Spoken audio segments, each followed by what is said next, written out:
Hello and welcome to Favorite Rugby on Favorite Sport. For today's preview, Ireland versus England. A very interesting match. Two very strong sides being named by both coaches. And one of the first or the last two games of the Rugby World Cup matches. And two very important games for different reasons for each side. For Ireland, they are the number one side in the world. They've got the targets on their back. They are expected to mount probably one of the biggest title charges, really, becoming the World Cup next to the likes of France. And try and really put to bed that whole idea of the fact that they just kind of choke in World Cups and they can't really do it come the World Cup. For England, Borthwick's probably starting to find as strong as 23, and now it's about getting them firing. It's about making them as competitive as possible so that come the World Cup, they can actually sneak their way into a semi-final, into a quarter-final, because they've got the right side of the draw. So if they can just pitch up and mount a couple of good games, they actually can get quite far. And then I suppose once you get to player rugby can be a bit of a lottery. It's definitely not as foretold as, for example, group games where generally the stronger team will come out on top 9 times out of 10. Group stages do funny things to different teams. So before we look at the two sides, please do smash like on the video. Please do subscribe to the channel as well. We'll start with the home side, which is Ireland, and this is how they do line up. James Ryan will captain the side in the second row there. It's a very strong side, very close to being their best side. A couple of players like for example, a Robbie Henshaw, who'll probably get involved. Obviously, Johnny Sexton potentially came back from injury. But apart from that, the kind of group together is probably close to their strongest group. In the front row, though, we've got Andrew Porter, Dan Sheehan, and Ty Furlong. And then you've got Ty Byrne, James Ryan. I think that's probably their strongest Ty 5. I'm a massive Ty Byrne fan. I think that he is as good on the flank as he is at lock. But he's one of those players you can't leave out of your 23, let alone probably your 15. Tremendous player. I think James Ryan's also been a really, really solid, almost understated type player in the last few years. The loose shirt, Peter Amani, Josh Brandon-Flair are joined by Cian Prendergast, which is an interesting selection getting in a go this weekend.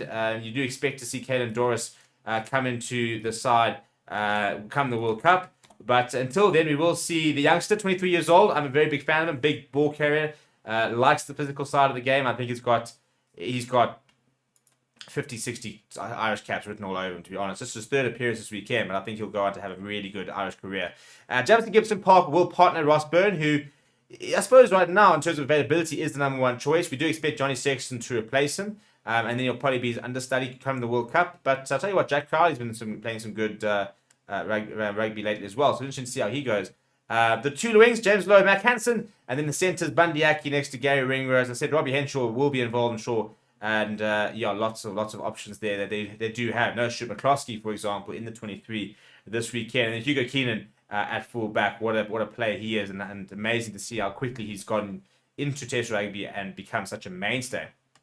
Off the bench, it'll be Rob Herring, Jamie Larman, Finlay Beedham. You then got Joe McCarthy, Caelan Doris, Conor Murray, Jack Crowley, and Keith Earls. Keith Earls, who's making his 100th appearance for Ireland this weekend off the bench. So a huge occasion for him and his family. And small round nature of the game, really, Keith Earls. He's 35 years old, so to still be doing it on the wing at 35 is really impressive. 100th test, he's scored 175 test points.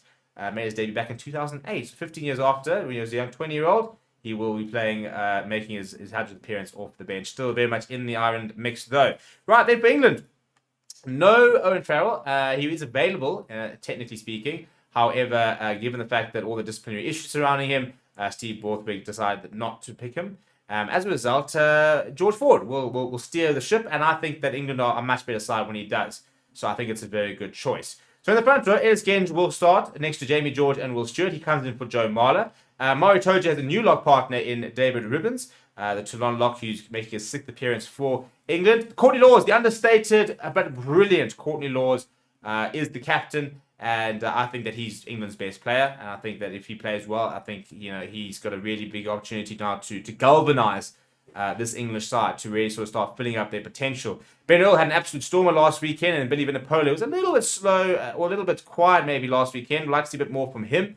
The most experienced English player ever, Ben Young's partners George Ford.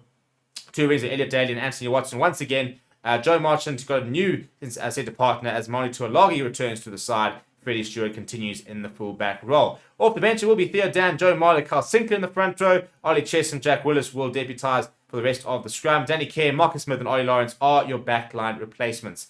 I think Ollie Lawrence on for Tuolagi. I'll be very keen to see what George Ford can do with those two centres.